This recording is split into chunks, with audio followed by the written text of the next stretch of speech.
What's up, guys? Welcome back to the channel and welcome back to another weekly episode of the musings of a digital marketing entrepreneur. I think this is the fourth week of this now, and I've really enjoyed this over the last month, getting to speak to you guys. I've had so many of you guys reach out and speak to us and say, actually you were bang on with that point, or I really agree with this, or even offering a difference of opinion. So it's been really good. So thank you for that support there. Guys, if you like the videos, if you like the content I put out, please like, subscribe to the channel and leave a comment below. It really does help me out, and it really does give me a good indication of what you guys want. So without further ado, let's sit down, grab a coffee and enjoy our chat on a Saturday. The first point in my diary this week comes down to time and how much I value my time. And I touched on this a little bit last week. Now, my time is something I'm never going to get back. The average lifetime has about 80,000 hours. I'm 26 now. If I'm lucky, I've got maybe another 55,000 hours left to live. If, I'm lucky, I could have another 24. So I don't know. So my time is something that I find incredibly valuable, whether that's with the work I do, and if I'm chatting to clients, I'm chatting to prospective clients, we're putting out work, we're doing shoots, we're doing XYZ around the business world. That is incredibly valuable to me, because that also adds value elsewhere and back into other people's businesses and the economy and so on and so forth. But also outside of that as well, I don't like people who are late, and it's my biggest bugbear. And I think this drives back to my military days of, if you're not there 5 minutes before, then you're late. If you're on time, you're late. And it really winds me up. Now, my fiance, bless her, her timekeeping is atrocious, and it is something that is absolutely killed me over the last 3 years. But slowly getting better with it, and I'm slowly coming to accept that not everyone holds himself to the same high standards that I do. But one thing that really fucks me off, and one thing that I implore you to have a bit more respect for in your life and in your business, is your time. I have been chatting with a guy, a prospective client, and we've cancelled the contract. We're not going to work with him. He's not the kind of person that I want being associated with our business. He's not the kind of person I want to help, purely because he doesn't respect my time. We sent the contract on the 1st of November. As you sit here and listen to this today, it's Saturday the 26th of November. So it has been nearly a month, nearly 4 whole weeks since we sent that contract. Near on zero communication from the client. Constant fucking around, constant missing calls, missing catch-ups. No communication. If there's an issue and I know about it, I can do my very best to help. I'm quite a flexible guy. I'm good at that kind of thing. I can really help you out. If I don't know, and you're just being rude, and you are leaving me in the dark, and you don't fucking respond to my calls, and then don't even have the decency to text me to say, I'm really sorry about that, I got tied up, or I can't make the call because of XYZ, fine, life happens, life gets in the way. But to do that is just downright disrespectful and rude. So that's something I really implore you to really take a grip of in your life and in your business, is respecting your time more, and making sure that people respect your time as well. If they're not turning up to the calls, they've now got 2 strikes. So if you don't turn up and you say, oh mate, I'm really sorry, actually something happened, or run over, fine, I get it. But if you just no show twice, boom, you're gone. I'm not wasting my time here. You can go find another marketing agency to help you out. So time is really crucial. And the other thing I want to talk about with time is leveraging your time. Now, I was talking just this morning actually with one of my clients who was looking at making another hire into their business, and we suggested that an assistant, whether virtual or personal, is something that they could really leverage, purely because they are chaotic and unorganised as a person, and I genuinely feel they lose about 15 hours a week just being an unorganised person. Now, it's not their fault. They still run a very good business. All their events go off without any issues, and they are absolutely fantastic. I've been to a couple now and they are fantastic. But they could buy back so much time just by having someone to organise that for them. Now, if you're in the position to do so, and I don't want this to be taken in in a way that's unsensitive, because I understand the economy and I understand what's going on at the minute, and it hits us too. You know, rising energy bills, rising electric bills, rising food costs. It gets noticed as well. Okay, so this isn't, you know, some fucking dickhead that makes loads of money that's out of touch. That's not the case.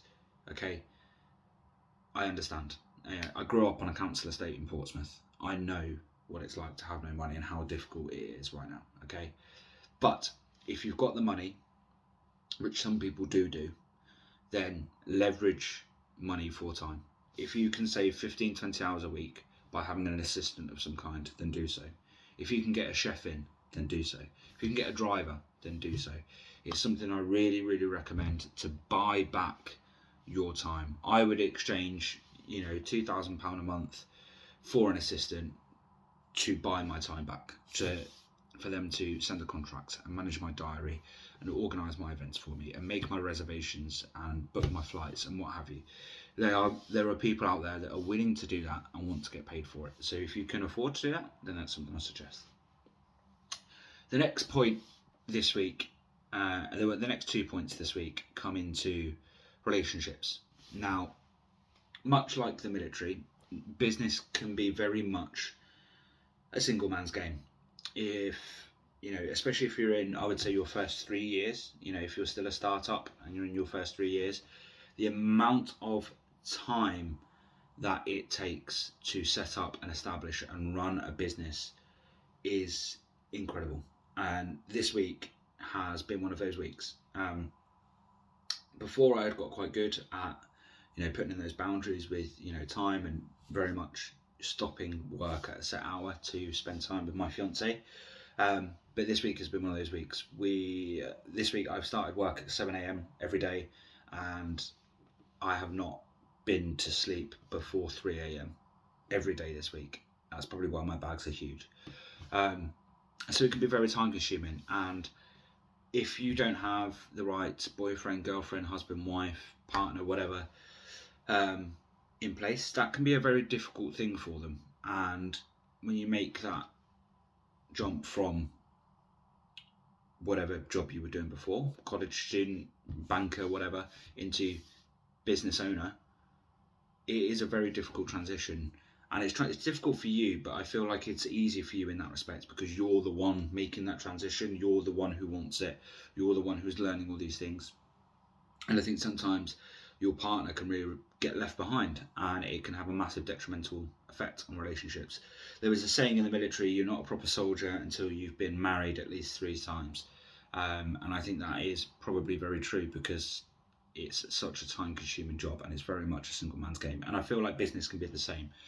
But that's not my point on this. My point on relationships is, if you have the right person in place in your relationship, if you have committed to the correct life partner, then I truly believe that is probably one of the biggest assets in business. And I believe I have found that. Now, my partner Alicia, for those of you who know her, you know she is lovely and she has a heart of gold. But for those of you that don't, Alicia is a professional dancer. She's now teaching dance to kids all the way up from pre-primary to before they go into higher education dance, or further education, I don't know what it's called nowadays. She gives up a lot of her time every week to, you know, help these kids progress and do the things that she does and become a performing professional. Alicia then comes home from that, and she is so incredibly supportive. She reminds me when it's getting a bit too much, and okay, right, you need to rest, you need to break. But she also helps. Okay, so she's helping run the house. She looks after the small trivial shit that isn't important to me, like paying the bills and remembering birthday cards, because I like birthdays, but I don't like birthday cards. I think they're pointless. They're in the bin by the following week. Why do we insist on sending birthday cards? All right, let me know your opinion on that down below. She helps with the cooking, she helps with the cleaning. You know, she'll take the dog out. We dog sit our friend's dog every other week, 3 days a week, and she will always help with that where she can. And she is just so incredibly supportive in any way, and she never asks for anything in return. She never turns around, and she's never, begging for my time, because she knows that we have those things in place where she gets my attention and she gets my undivided attention. She never asks for anything materialistically. She's never come to me and said, "Oh, can I have some money for this?" or "Can you buy me this? Can you buy me that?" She is the most kind-hearted, genuine soul I've ever met, and she helps me out so much. And what that does, and I think this does this for every business owner, is it frees up so much mental capacity for the really difficult and important things in your business. Because being a business owner is hard, it is stressful. I feel like we can get addicted to stress in that regard. And what that does is it just enables me to not have to go downstairs and worry about, fuck, I've got to pay the bills now, or I've got to do this, I've got to do that. There are times when we can sit and relax together, whether that's we're sitting watching something on Netflix, or we're eating together, or we're going out together to do something, to go to a show or to go for dinner, and continuously dating. That is the most important thing. And something we like to do, and we typically do this every 6 weeks, is we check out to check in. So after today, I have a call at 11 o'clock. I'm uploading this video. I pick Alicia up from work at 2, and then we are checking out for 24 hours so we can check in. And now what we do is we go somewhere. This time we're going to stay at the Radisson Blu at Manchester Airport. The reason we're going there is because we've somewhat become aviation geeks over the last kind of 2 years or so, living quite close to the airport. So we're going to the Radisson Blu, and we're just going to sit and we're going to enjoy the food, and I would say have a few drinks, but I don't drink, and enjoy the views and watch the planes and just check in with each other. How are we doing? How are you doing? What do you need from me? What do I need from you? How is this going? What's the plan for the next 6 weeks? And just really taking time to take stock of each other, and to just kind of really say to each other, look, I am here for you, I am listening, let me know what you need, how can I be a better life partner to you? And I think that's really important, and we do that every 6 weeks without fail. And I feel like that's something that you should probably input into your relationship. And now it doesn't have to be you go away somewhere or you go out somewhere. It can be as simple as, fuck it, we're going to take the time, it's a Saturday night, we're not going to go out, we're going to turn our phones off, we're going to order our favourite takeaway, and we're going to sit and we are going to just talk and just be a couple, and talk about all those trivial little things that we never really do, and let's just check in with each other. And that is the biggest hack that I've got for relationships, and it is fucking amazing.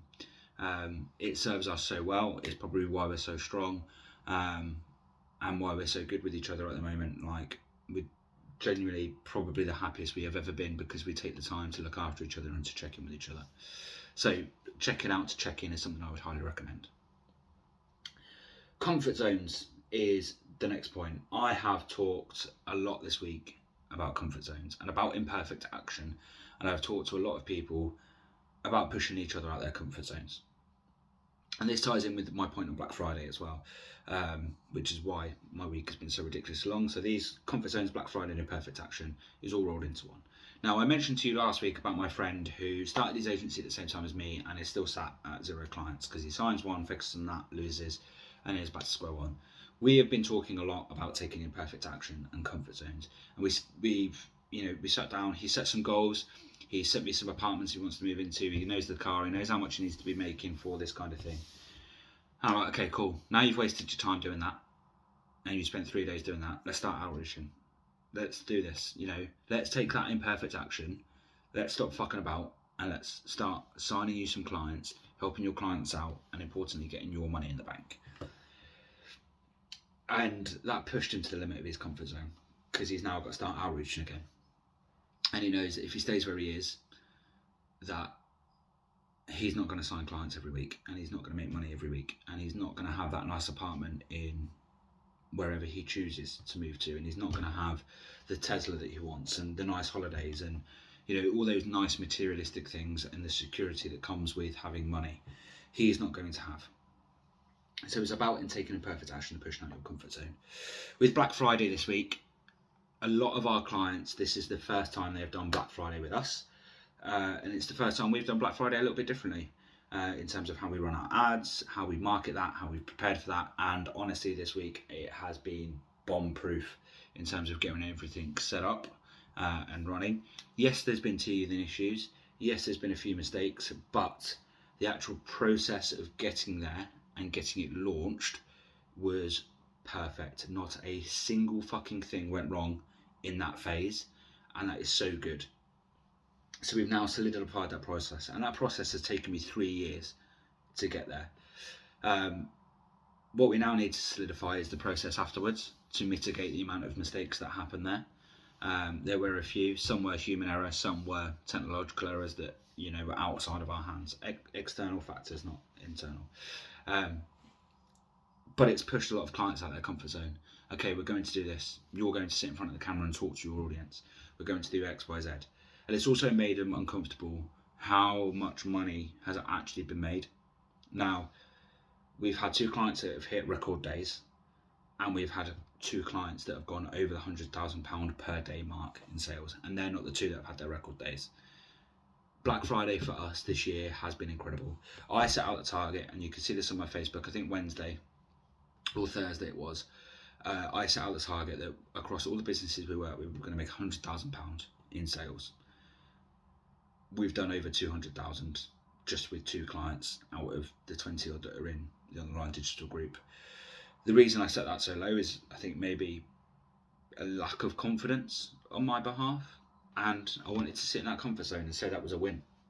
So I'm going to push that comfort zone further, and I want to say we can hit £1 million in sales over the weekend. I've not checked the results today. I'm not going to check the results today. I'm not going to check until tomorrow. But I think we can hit £1 million over the weekend, and that makes me uncomfortable that we're making £1 million for our clients over a weekend.